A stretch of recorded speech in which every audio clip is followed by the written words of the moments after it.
West Bengal migrant workers ইউনিয়নের পক্ষ থেকে দ্বিতীয় সম্মেলন অনুষ্ঠিত হলো আজ। 10 দফা দাবি নিয়ে আজকে সম্মেলন হয় দাসপুরে। তবে পরিযায়ী শ্রমিকদের নিয়ে সিটুর পক্ষ থেকে বিশেষভাবে কিছু দাবি উত্থাপন করা হয় আজ। দাবিগুলির মধ্যে ছিল পরিযায়ী শ্রমিকদের সরকারি পরিচয়পত্র দিতে হবে, এই শ্রমিকদের পোস্টাল ভোটাধিকার দিতে হবে, এরকম নানান দাবি নিয়ে সরব হয়েছিলেন ইউনিয়নের সদস্যরা। সিটুর পক্ষ থেকে উপস্থিত ছিলেন সম্পাদক উত্তম মণ্ডল, সভাপতি সাদ্দাম খান সহ অন্যান্যরা। আজ সম্মেলনে উপস্থিত ব্যক্তিদের সামনে 20 মে রাজ্য জুড়ে ধর্মঘটের ডাক দেন ইউনিয়নের সদস্যরা। দাসপুর থেকে লক্ষ্মীকান্ত চক্রবর্তী রিপোর্ট। সংবাদ পাঠে আমি Papiya Bandyopadhyay, Ghatal, Republic TV digital media.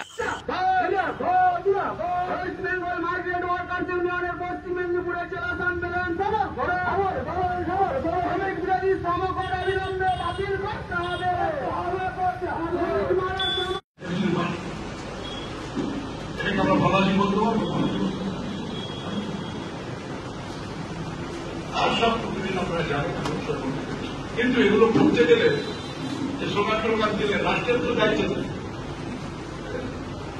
আমাদের ছেলেরা।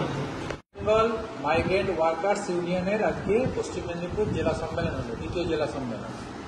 কি লক্ষ্য রেখে, কি উদ্দেশ্যে আজকে এই সম্মেলন? প্রথমত, আমাদের দেশে, আমাদের রাজ্যে বেকার লেখাপড়া ছেলেপুলেদের কাজকর্ম নেই।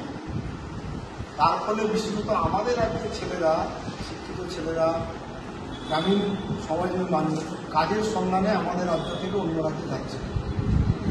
অন্য রাজ্যে গিয়ে হয়রানি হচ্ছে, সমস্যার মধ্যে পড়ছে। অথচ দেশে আইন আছে, 1979 সালে মাইগ্রেন্ট ওয়ার্কার্স আইন আছে। সেই আইন অনুযায়ী মাইগ্রেন্ট ওয়ার্কাররা তার সামাজিক নিরাপত্তা, সরকারি পরিচিতিপত্র, তাদের ন্যূনতম বেতন, তাদের কাজের নিরাপত্তা, এগুলো আছে সে আইন। সেই আইন আমার দেশের বর্তমান সরকার লাগু করেনি, কার্যকর করেনি। আমাদের রাজ্যের সরকার উদাসীন। ফলে ইদানিং সময়ে দেখা যাচ্ছে যারা পেশাগতভাবে মাইগ্রেন্ট অন্য রাজ্যে কাজ করতে গিয়ে ধর্মের ভিত্তিতে হ্যারাস হচ্ছে, যে মালিকের কাজ করে সময় মতো মজুরি পাচ্ছে না, চিকিৎসার অভাব, ঝুঁকড়িতে থাকছে, পুলিশি হয়রানি হচ্ছে, তাদের পরিচিতির নাম করে বাংলাদেশ পাকিস্তানের লোক খোঁজার নাম করে সরকারিভাবে পুলিশকে দিয়ে হেনস্থা করা হচ্ছে। এইসবের বিরুদ্ধে গোটা দেশের মাইগ্রেন্টরা গত কোভিড পরিস্থিতির পর থেকেই গড়ে উঠতে শুরু করে।